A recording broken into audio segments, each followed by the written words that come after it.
Welcome to another edition of Anglican Unscripted. This is episode 896. I'm Kevin Kallsen.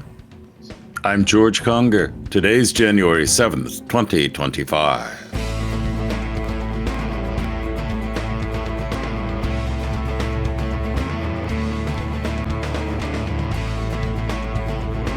All right, welcome to another episode of Anglican Unscripted. We are glad you could be here. Before we get too far, click the like button, share it, go to the comment section, do all the things you do.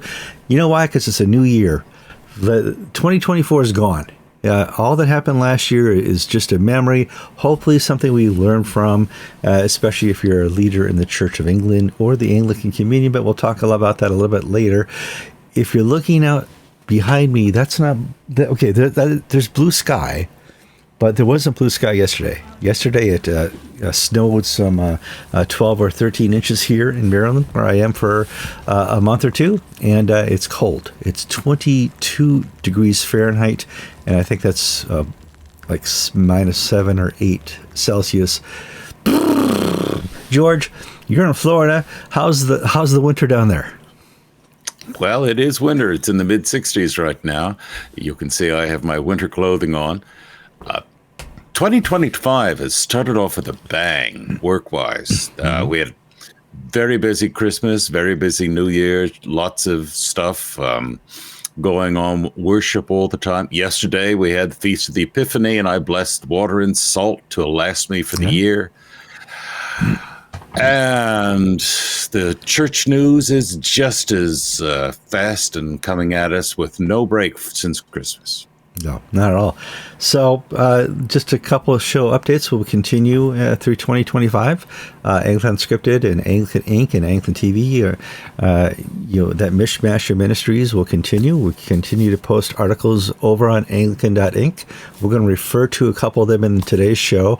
But we need to let you know that it seems that 2025 is going to be just as crazy as 24, because we're going to watch the Church of England, or people in the government of the UK, pick the next Archbishop of Canterbury, and that'll be fun to watch, I assure you.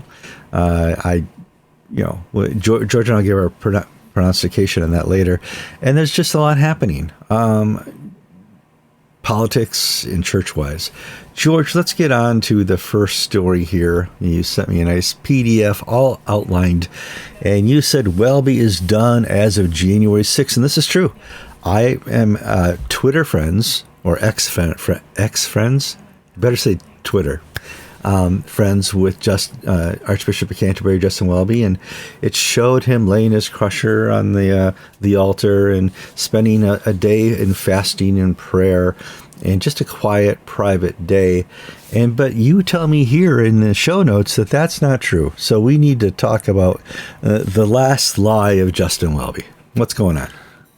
On Instagram, on X, on Facebook, the Archbishop of Canterbury put out these messages of his last day, of him looking thoughtful and reflective as he's laying his crozier on the altar, saying he spent the day talking. He did prayer and had Compline services and all this and that. That the impression being that this was a day, as Kevin said, of holiness and righteousness. Well, that's not true. In fact, yesterday is emblematic of Justin Welby. There's the public face and the private reality. The public face is of piety. The private reality was that he had 3 big social dues. He had a luncheon in the Great Hall, big lunch party, catered affair to thank people and basically pay social debts. Then he had a big high tea in the guard room, and then last night he had a catered dinner in the Great Hall. So it was a day of feasting and merriment, and with the booze flowing freely.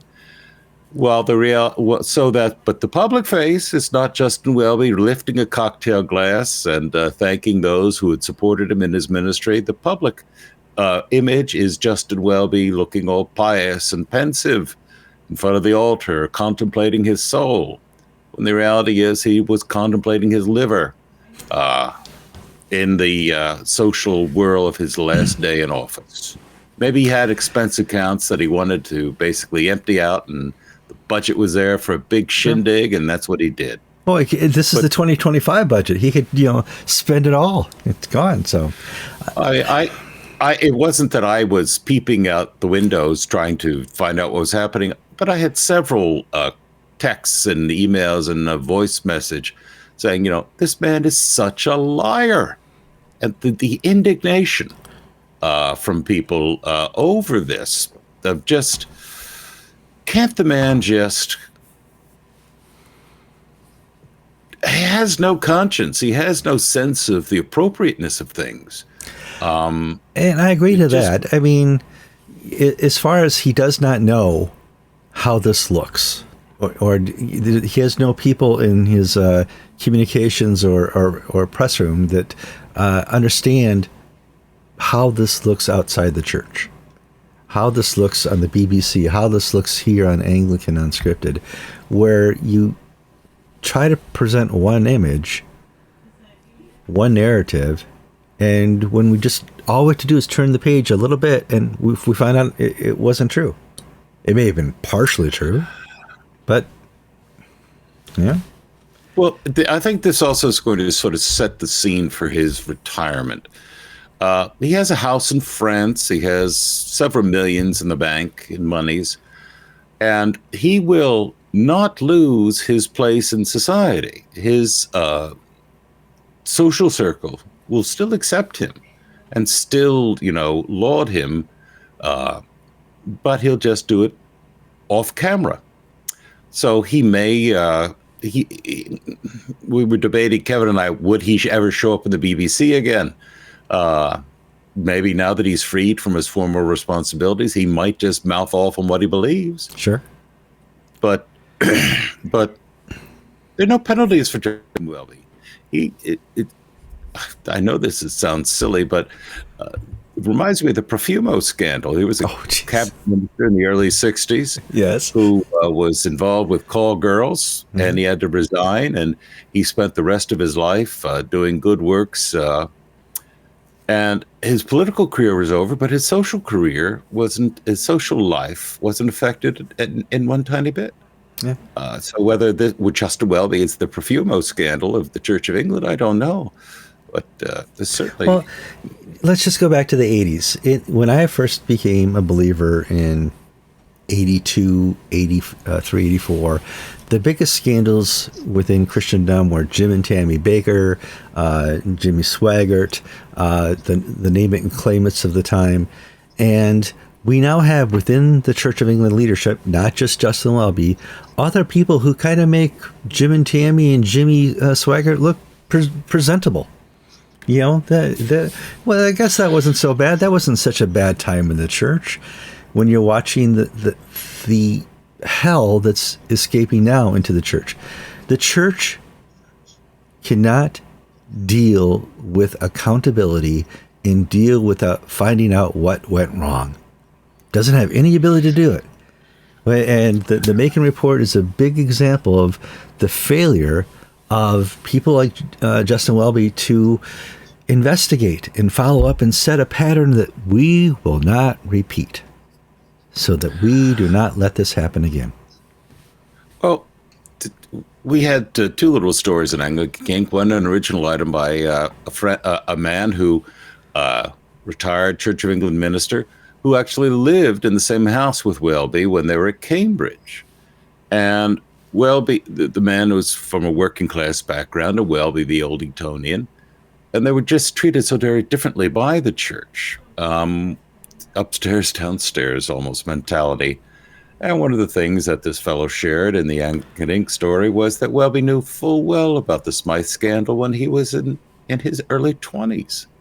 And so these lies that he only became aware of it officially in 2013 or 2017 when Channel 4 broke it, absolute, utter, complete nonsense. We have contemporaneous witness evidence that Welby knew way back when.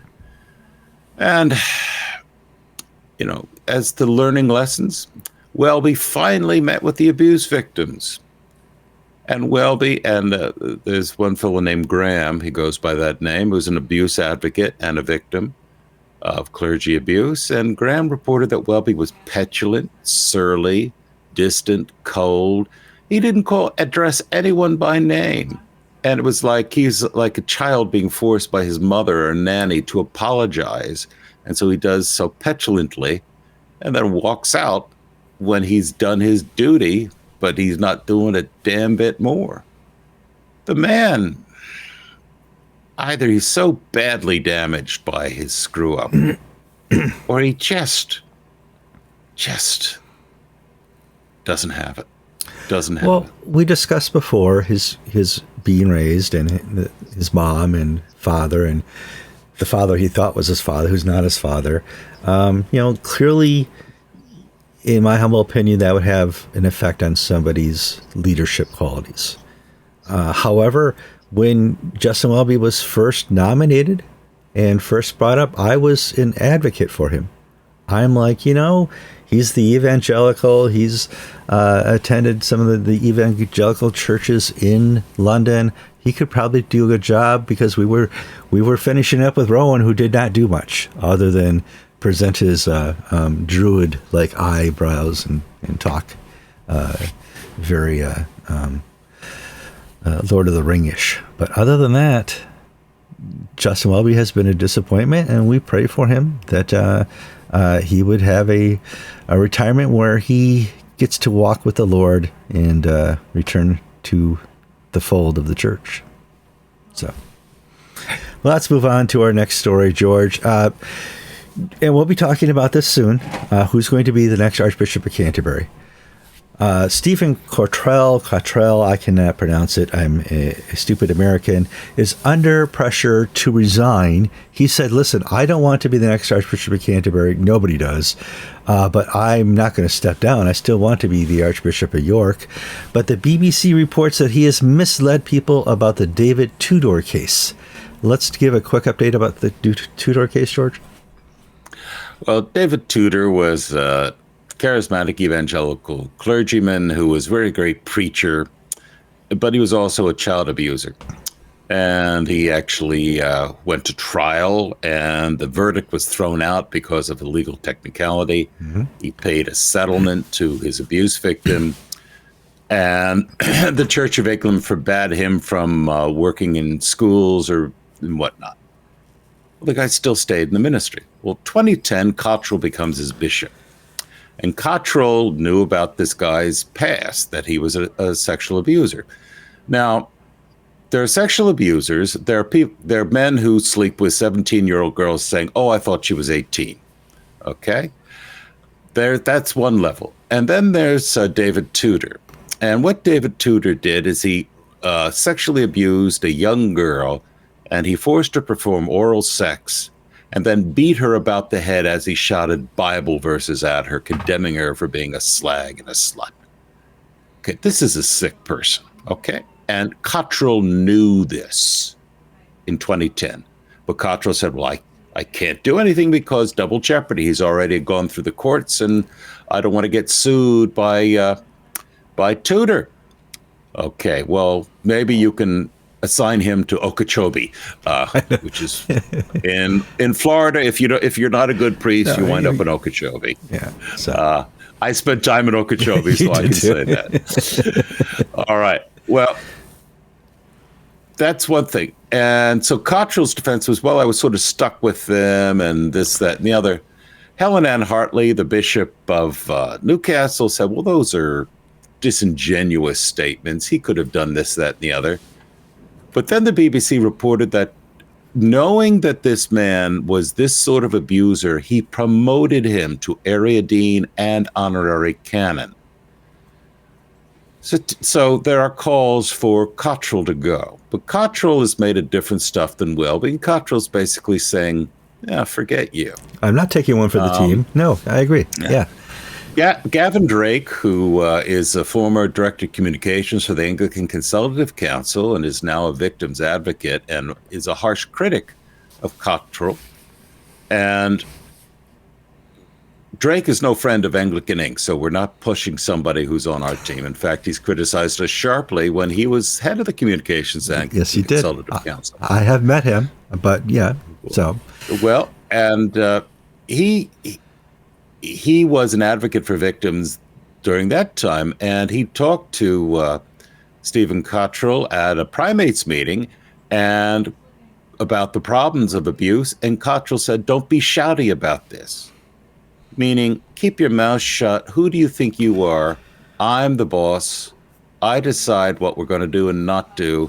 You, my press guy, your job is just to launder what I say and make it look pleasant. So, the Cottrell is basically a thuggish sort of fellow who is just... Here's the joke of it. He is now the head of the Church of England until they pick a new one. But that's just it. Hold on. He's wearing purple. Purple is the safest color in the Church of England. Okay, there's no accountability for a person who walks into a room and wears that color. And it's tenure. It's, he's not getting... Nobody's going to fire him. Yeah. Well, but there are two rules in the Church of England, one for the bishops, one for the clergy. This is going to be one of our unique stories for Anglican Inc. It's not going to change the world, but it is, I think, fascinating. Mm-hmm.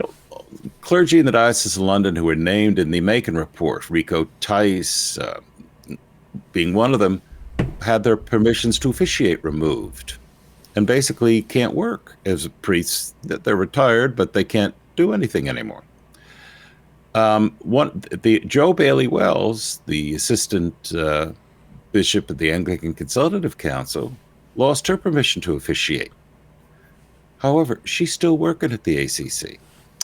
I got a copy of a letter to the Francophone bishops of the Anglican Communion, the French-speaking bishops. Mm-hmm. And they're going to have a big conference in September, hosted by the Archbishop of Burundi, and they're going to do all sorts of bishopy things at this conference.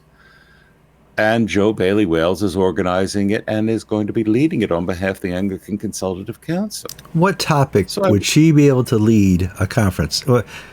Come on. Oh, she just taught a course on ethics to bishops from the Anglican Communion, which I think is rich, because she is under an ethical cloud. She teaches an ethics course. How to. No. But I wrote to the ACC, and they were kind enough to respond over the Christmas holidays because their office was closed. And their formal response was this: how can she still be working at the ACC when she's been put on the shelf by the Diocese of London? And it wrote, Bishop Joe Wells will not be traveling in relation to her Anglican Communion role as Deputy Secretary General and Bishop for Episcopal Ministry. She has also stepped aside from her ministry in the Diocese of London as she cooperates with the relevant safeguarding risk assessments. The event in Burundi is scheduled for September 2025. If the NST review is still happening at that time or has not cleared her from all reasonable risk, Bishop Joe would not be participating in the gathering. Okay. Now, what is this telling us? What is this telling us? That they're treating this as if this is a pro forma, perfunctory, thing. Well, she's still working, and if they haven't finished up the paperwork by then, she'll step out of running this conference, but she's going to run the conference anyway. This is on par with Welby's disastrous valedictory speech in the House of Lords. He just doesn't get it. The ACC just doesn't get it, that a bishop who was aware of the abuse and took no action. Well, some people are saying, well, what could she have done? She was only a cog in a wheel. Well, Rico Tice was a student in college when he learned this stuff, and for knowing it in college, he can't lead his ministry. Yeah. It's just gone out of my head, but his parachurch ministry.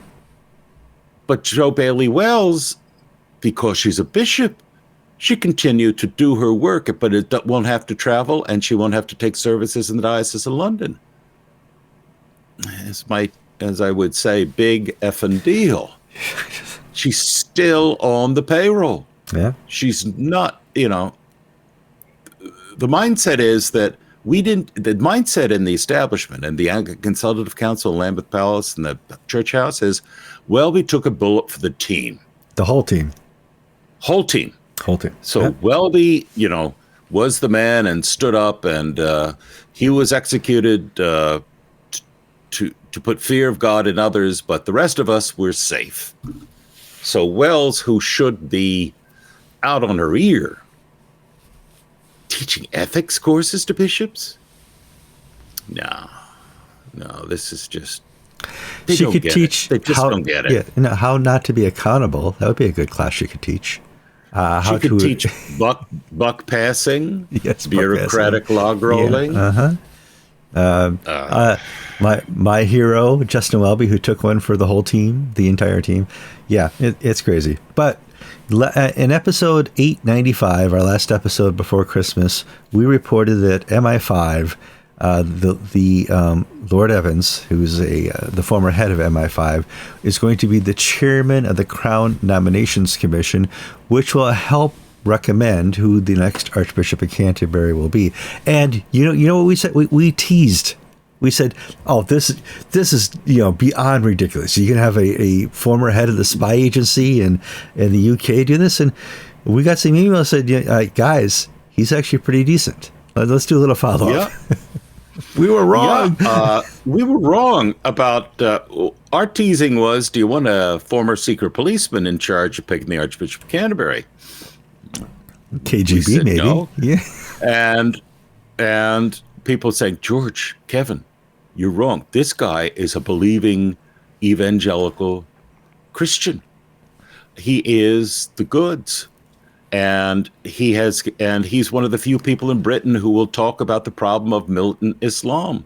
He is not scared because he's read the files. He knows the truth, and he wants the world to know that, that all, from the grooming gangs to ISIS terror, and he's one of the few people who has been speaking about it. Now, he's the head of MI5, so he doesn't go on TV and tell the world about it. He would tell his government ministers, and the government didn't want to know about it.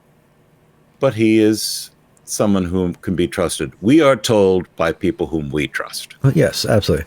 But people we trusted said Justin Welby was the guy some 10 years ago. So we shall see. You never know until you report the entire story. We reported a couple weeks ago about a bishop who was kidnapped in Nigeria, or Archbishop Godwin Akapala, held for 4 weeks, and a second priest has been kidnapped and released. Kidnapping is continuing in Nigeria. It's a way for terrorists to get money, and it's not going away. And in fact, Anglican Inc. made the news in Nigeria. So there's that. Yeah, and that this is not Boko Haram, not Muslims in the north. This is in the Niger Delta area in the southeast. And the kidnapping crisis started 10, 15 years ago when militants would kidnap foreign oil workers who, because they're angry at Shell and the other oil companies for various things. And it's progressed from those political/criminal acts to being a purely criminal enterprise, because the expat oil workers aren't there anymore, or they're under such security they can't be touched. So rank and file Nigerians are being kidnapped by criminal gangs, bandits. And they pick on the clergy because the church has the money to ransom these people. And will pay. So an archbishop, and will pay to get them back. And now they don't advertise, and, the church doesn't advertise. Yes, we'll pay this much for an archbishop, this for a bishop, this for a priest. So it's not a line item in the budget? Okay. But, well, the just about should be. Yes. Well, the church in Nigeria has been saying that, look, the problem is, corruption and the poverty that drives people to crime. But in fighting crime, we have inherited the old British colonial system of centralization, where the police forces are headquarters in the capital. And it's a national police force.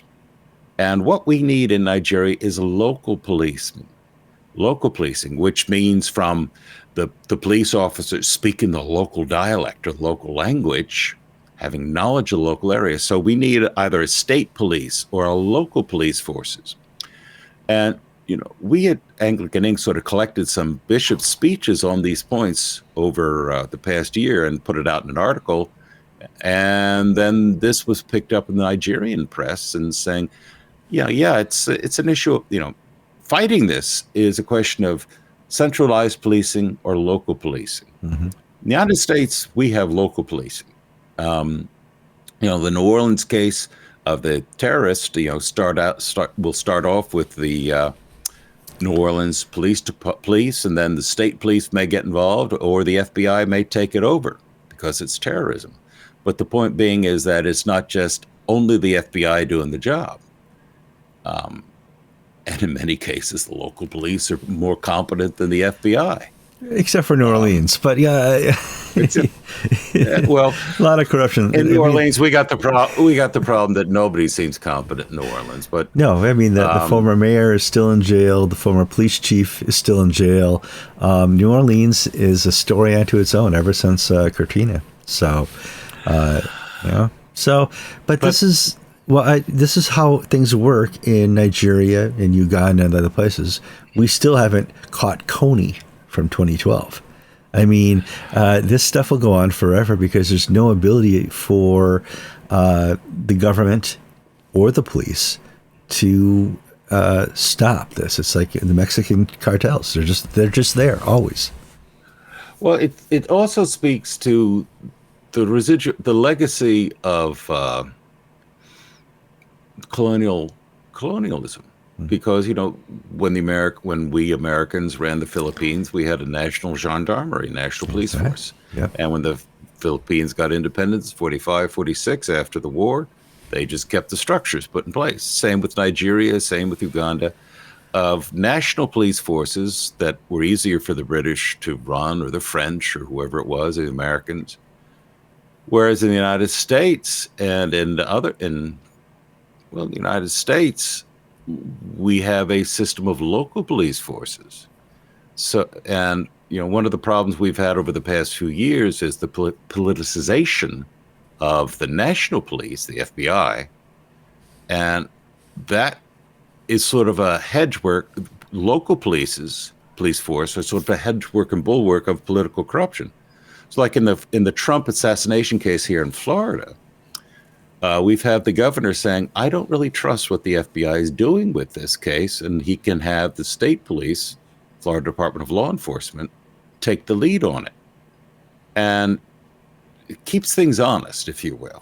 Sure. So the Church of Nigeria, I think, is correct in pushing for decentralizing as much government authority, not just police, but, as many things as possible, move it from the center to the regional. And I think this is a smart move. Well, if you think about it, Nigeria in that region is probably the country and region that benefited the most from colonialism hundreds of years ago, as far as the uniting of the tribes and the people and bringing out what the identity of the true Nigerian, the frontiersmen of the Nigerians. When they dumped colonialism, they probably went a little too far. They dumped everything, the whole caboodle.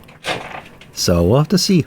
I think you're right. They need to start having localized police departments, and they do this to some extent with their localized governments. But we'll have to see, George. Yeah. And if you disagree with my opinion about colonization, you are welcome to go to the comment section and say, Kevin, you're wrong. All right, what do you got next year? Yeah? Totally extraneous thing, but just to think about. There's a book that came out called Colonialism by Nigel Bigger, former professor, Church of England priest at Oxford. Really good book that basically says, look, all this anti-colonialism stuff has gone a bit too far. And I just would want to mention that Nigel Bigger has just been added to New Year's honors list, is now Lord Bigger. So British government does do some things right from time to time. Time to time. You know, Nothing recognizing some good people. Yes. Nothing recent. Congratulations, Lord Bigger. Yes. All right, let's move on. Former President Jimmy Carter has passed on. He lived a ripe old, was he 100? 99? How old was he, George? 100 years old. Holy cow. And so he has died. He's going to be have a state funeral here in Washington, D.C. And we're going to talk about something controversial, but we're not going to go too far because he's just died.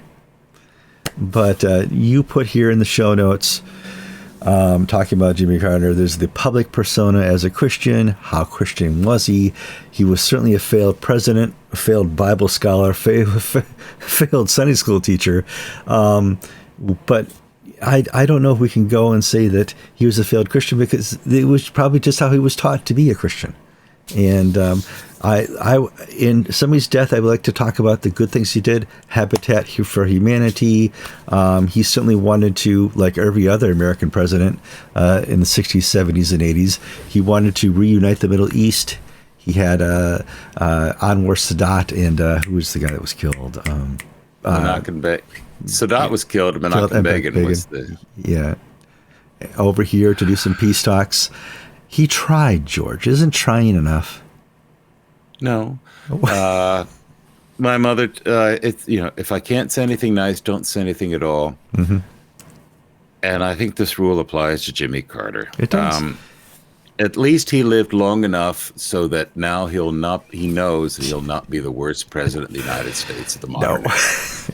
I mean, you know, there's always James Buchanan to look at before the Civil War. That's right. But I think that he lived long enough to see that that Joe Biden will have taken his title from him. Worst, and yes. I don't think. You know, Jimmy Carter.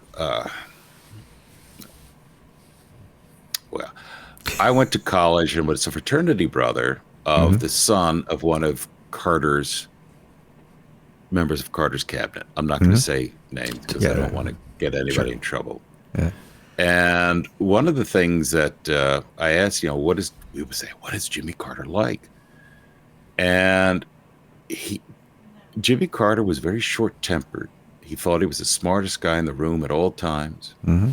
He hated losing. So like he would play tennis with like my friend. And Carter had to win. Carter had to win everything. And he was the public all shucks, gosh golly gee guy wasn't the man behind the smiley teeth. I know.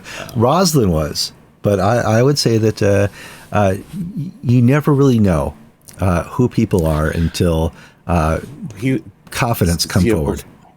What's that? Jimmy Carter was a staunch segregationist in the 60s, and then when he decided to run for governor, he went the opposite way and basically got money from well, I don't want to go the U.S. the news show, but the point is that Carter was an opportunist. Now, he's a very smart man. You don't go from being a peanut farmer to governor of Georgia, president of the United States, without knowing how to work the system. Mm-hmm. But the persona that we have of Jimmy Carter was carefully crafted. And he did have one success, because you'll hear so many people on the TV say, oh, well, he meant well, he was a nice man.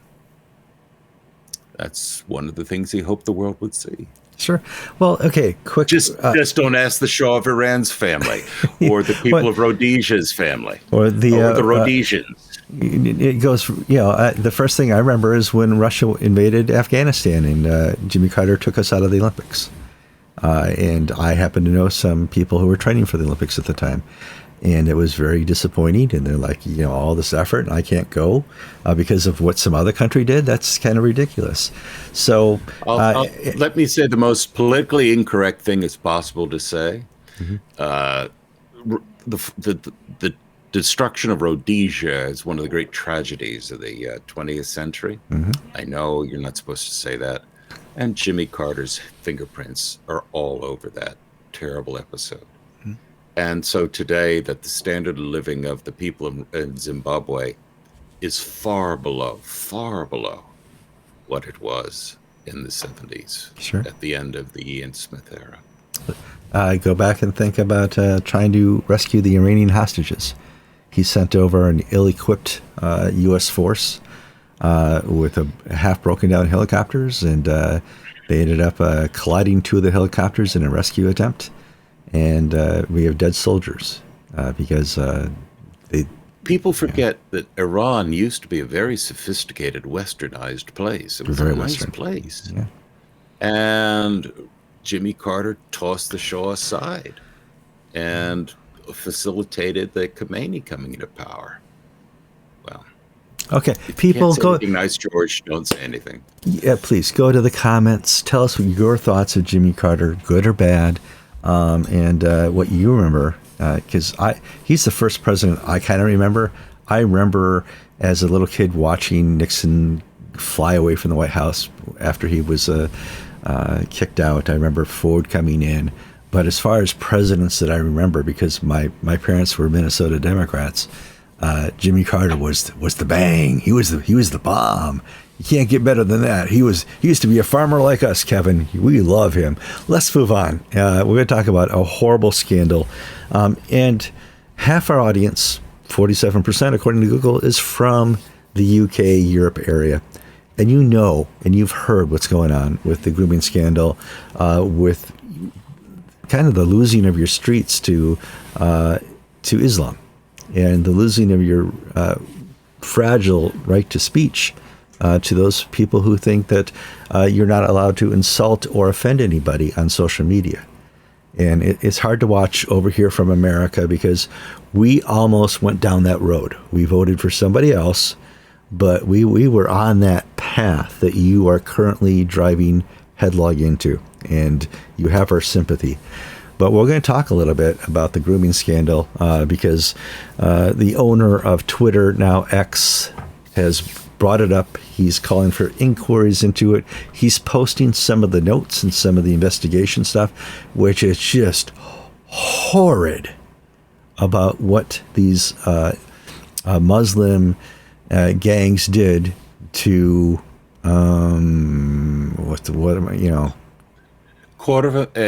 according to Elon Musk, 250,000 white British girls were molested by Pakistani grooming gangs over the last 30 odd years. And the establishment, the police, the government said, to promote community cohesion, to make sure we're going to ignore this. And, we have, Elon Musk did something as offensive to good taste as George saying good things about Rhodesia, which is Elon Musk said, you need to free Tommy Robinson because the guy's in jail for speech. And X, Twitter, is about free speech. I don't know the ins and outs of the Tommy Robinson case, and this is one of those things that is so politically and emotionally charged in Britain. Sure. But what the British establishment has basically been shown to be utterly corrupt, utterly hypocritical.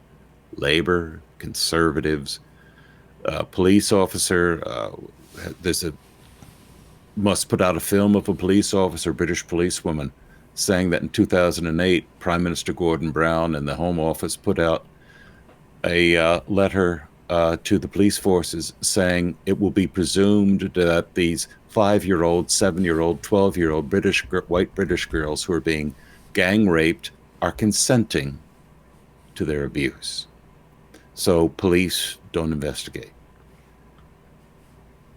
And the thing is, David Walker's the Bishop of Manchester in England, Church of England bishop. And earlier this year, there was an amendment to one of the uh, laws, and Walker tried to get the law amended so that it will be presumed that sexual contact between an adult and a child is de facto illegal. It de jure illegal, under law illegal, that there cannot be informed consent for a 12-year-old. And Walker pushed this very hard, and it was defeated.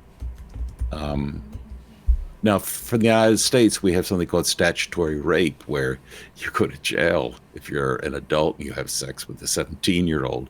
I don't know if that law is, I don't know if that's true in England, because Walker was trying to, codify that consent cannot be assumed. Well, let's just back up. I'm going to take you all the way back to 2008. That's kind of when you and I first met.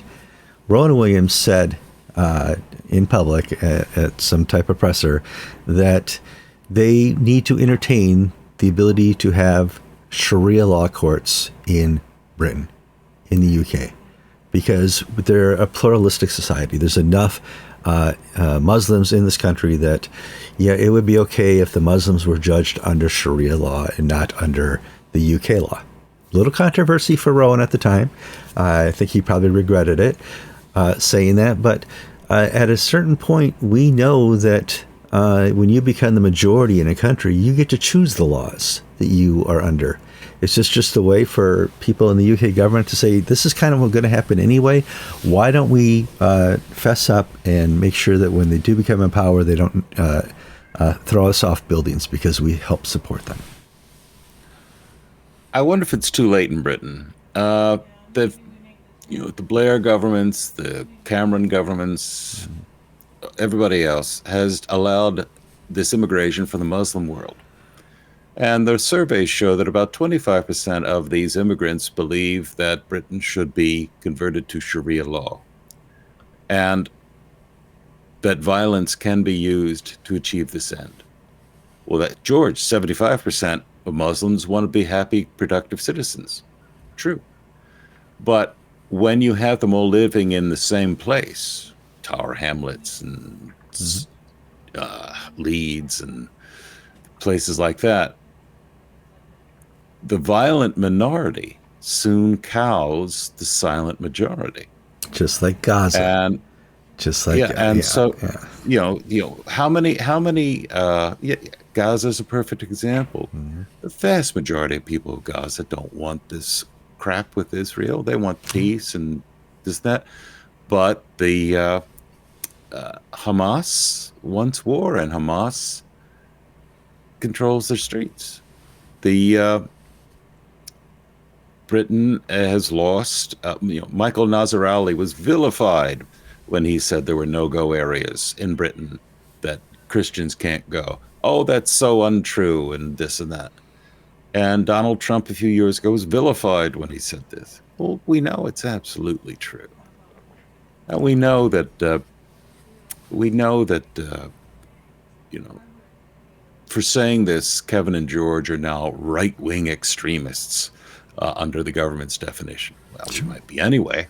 But, I don't know if I could safely travel to the UK and not have my passport taken away and put in jail based on what they do to other people who speak openly. Well, Mark Rowley, the Commissioner of Metropolitan Police, said that they want to extradite Americans to Britain for violating the prohibitions against talking about this stuff. You and I, Kevin, aren't big fish, but this is a threat at someone like Elon Musk. Mm-hmm. But here's the thing: we're reluctant to go too deep into this because we don't live there. It's not our problem. It's not our country. Mm-hmm. We are experiencing some of this in New Orleans with the ISIS sympathizer killing 15 people with a car. But I think with the recent elections in the United States, we're going to see a lot of these guys either jailed or expelled. And Britain really needs to think, we need to do what the Algerians did. kicked 2 million Frenchmen out of the country. Yeah. Well, Or the Zimbabweans did, kick 250,000 white people out of the country. Or but the Czechs did, kick 2 million Germans sure. out of the country Boom, gone. to preserve the society that they want. Our rot is not just the illegal immigration that's happened over the last dozen years. Our rot exists in journalism. Our rot exists in education, middle school, high school, college. Our rot exists in our local and state governments. People who are not aware of the consequences of their actions, or if they are aware, are trying to destroy America. And, just for us, just to kick out the legal immigrants, or just the violent illegal immigrants of the last dozen years, is not going to do it. We need to reestablish our education system, and we need to start promoting moderate to conservative journalism. Yeah. Okay, Kevin, you may think I'm a nut job when I say this. You are a nut job. Come on. Well, if I look at the Episcopal Church, if I look at the Episcopal Church, if I looked at the Catholic Church, I look at the Church of England, I see some people in charge who seem to be choosing the path of destruction for their institutions. That the actions they take are designed to destroy. Now, I could get all silly and say that this is Satan is creating the ape of the church, as we read about. Yeah, I remember. Yeah. But there are, but let's just keep it back in Britain. Who is there for the British working man? His government is against him. There's a man who was just jailed for 7 years for speech crime, whereas, the courts will give a pedophile 2 years, they'll give a man who complains about it 7 years. Mm-hmm. Their king is not on their court. Charles just continues to make a total ass of himself. His Christmas speech was all 70s lovey-dove multiculturalism. I'm king of all the Britons. Whereas I want to teach the world to sing in perfect. Yeah, I know. I read his speech. And their church is not on their side. And here the Church of England, which is so institutionally damaged by their internal abuse scandal, can't say anything to anybody about the grooming scandal. Now, and this is so unfair because there's so many excellent, wonderful congregations and pastors and lay and leaders who are doing God's work in England. But for every one of them, you've got a Justin Welby or Stephen Cottrell or Stephen Conway or Peter Ball standing over them, casting a shadow of corruption, death, and deceit. And is this the work of Satan? Yes, I think so. So, is Justin Welby a devil? No, he's not. But he certainly did the work of destruction and evil. And I just wonder how deep this goes into his psyche and to his persona. Sure. But we can't blame just the Justin Welbys of the world. Somebody a long time ago promoted him. Somebody a long time ago said, you're going to be a good leader one day. And then a Crown Commission said, you're going to do just well. What would you do if you were the Archbishop of Canterbury, Justin? I would preserve the unity. That's my priority here. I want to be sure the communion stays together. Although if we lost 20%, that's okay, because we're the communion. But the Church of England abuse scandal, on one level, says it's Stephen Cottrell acts almost out of animosity and hatred towards the victims. Justin Welby's performance among the victims, who he finally met after all these years, was, as I mentioned, was described as petulant and obnoxious.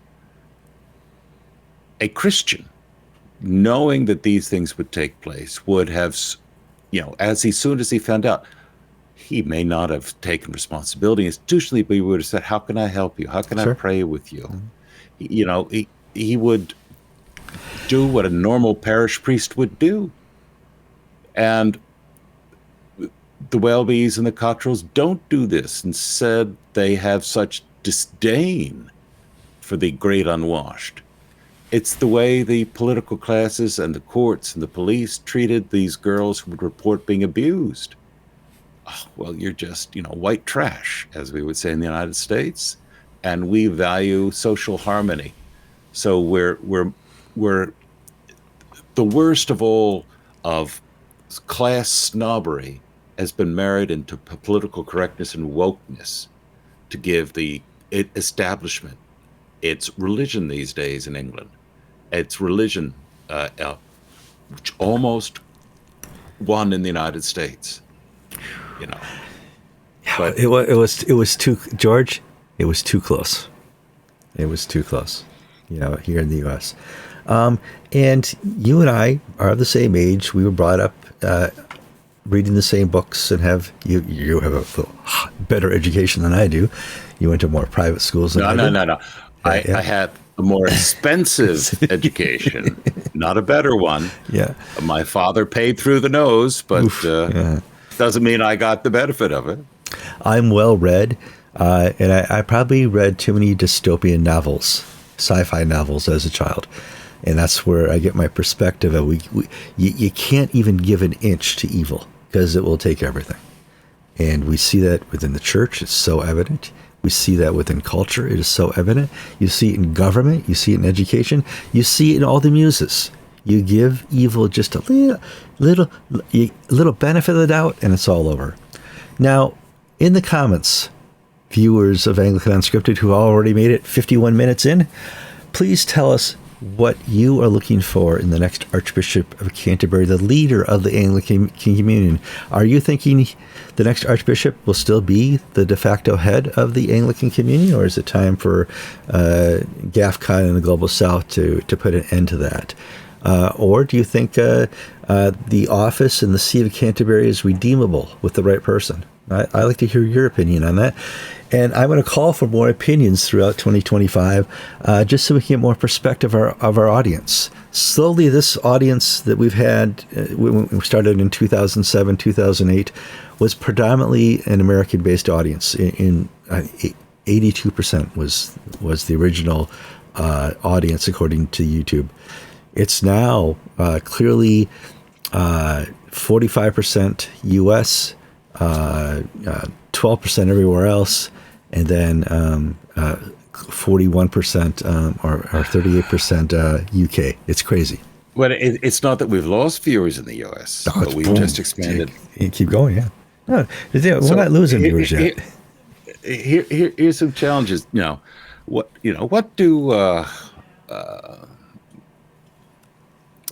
does Nelson Mandela, Donald Trump, Mahatma Gandhi, and Martin Luther King Jr. have in common? They all went to jail. Are we seeing the creation of a new leader, Prime Minister of Britain, Tommy Robinson? Oh, in the comments, tell us about Tommy Robinson. I don't know a lot about him other than why he's in jail, but who's that guy? Forget who doesn't support him at all. He's the Nigel Farage. He says don't support him. So, I don't know. I would like to know, should I be supporting Tommy Robinson and why? And if the smartest, richest man in the world, Elon Musk, and yes, we're fanboys, if he thinks Robinson is not what the BBC thinks, is Musk an idiot? Or, friends, this is something that you can help us out with. As a fellow entrepreneur, not quite to the level of Elon Musk, I think his Mars initiative, the reason for it is wrong. But I think it's great that somebody's doing it. And I may be wrong about it, but I don't think you ever have the ability to colonize Mars based on it doesn't have an atmosphere. It doesn't have the ability to clean up the carbon monoxide that's there when you can do it here for half the price, but that's just Kevin. He may be right. Doubt it, but whatever. George, we've reached the end of our first episode of 2025.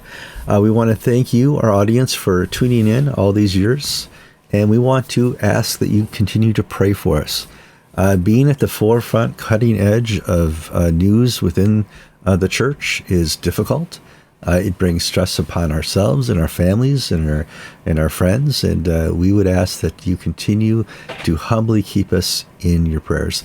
And I'd like to talk about, the humbleness and honor it is to press a publish button once a week or twice a week with our opinions. We do this very humbly. We're not here to beat you over the brow with our opinion. But if you enjoy our opinion, you are welcome to be here. If you do not like our opinion, you are welcome to be here. We would just like to know your opinion in the comment section. I'm Kevin Kallsen. And I'm George Conger. And you've been watching episode 896 of Anglican Unscripted.